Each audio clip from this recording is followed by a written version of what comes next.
दूर जंगल में एक गरीब चिड़िया रहते थे और दो शरारती कौवा भी। अरे चिड़िया, हमने सुना है कि तुम सबका मदद करते हो।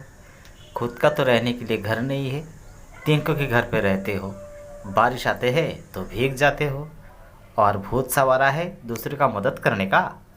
अरे कालू, मैंने तो ये भी सुना है कि इसे जब भूख लगते है तो पेड़ की पत्ता खा लेते हैं। गोरी बहन, मैं दूसरों का मदद करता हूँ, इसका मजाक ना बनाओ, क्योंकि मजाक करने वालों कभी कभी खुद मजाक बन जाते हैं।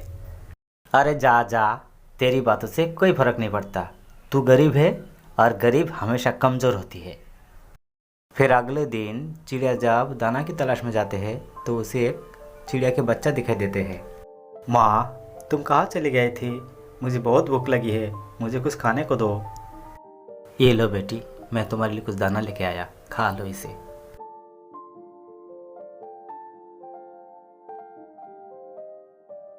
ये देखो, तेज़ बारिश शुरू हो गई। लेकिन आप कौन हो? मेरी मामा होते तो अब तक मुझे पंखों में लपट लिया होते।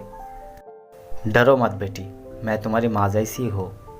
बारिश आ गया, तुम भीग जाओगे। तुम मेरे साथ चलो, सामने एक पेड़ है, उसमें एक छेद है। तुम्हारी माँ ना आने तक वहीं पे रुक जाते हैं।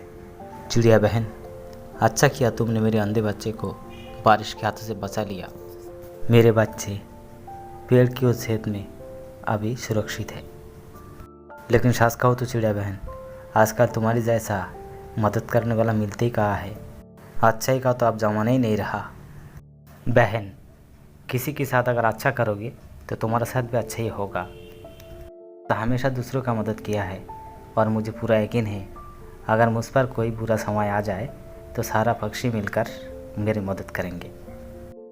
ऐसा बिल्कुल नहीं होता है बहन, मैंने सब कुछ देख लिया। जब तुम्हारे साथ होगा तो तुम्हें भी मेरा विश्वास आएगा।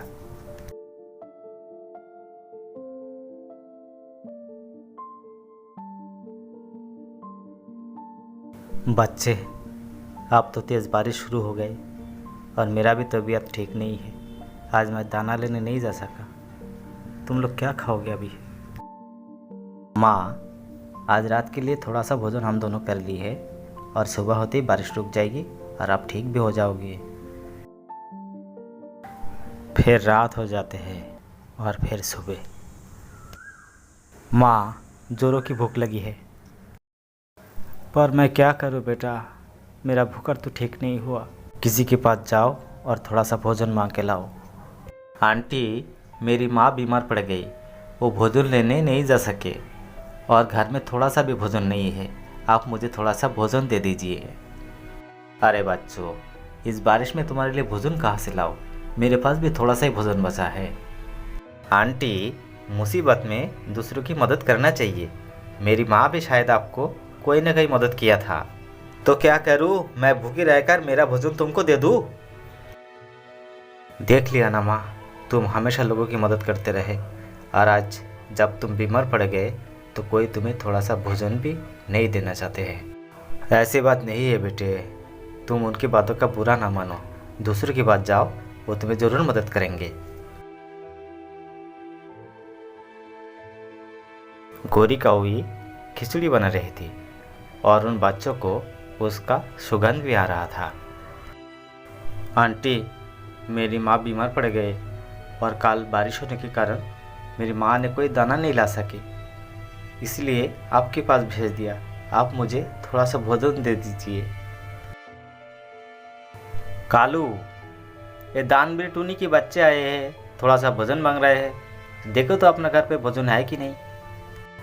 अरे भोजन कहाँ है गोरी, मैं भी बारिश के कारण भोजन लेने नहीं जा सका, इसलिए थोड़ा सा ही भोजन बचा है। सुना बच्चों, हमारे घर में भी भोजन नहीं है। अंकल अंकल, आपके पास तो बहुत सारा चावल है, हमको थोड़ा चावल दे दीजिए।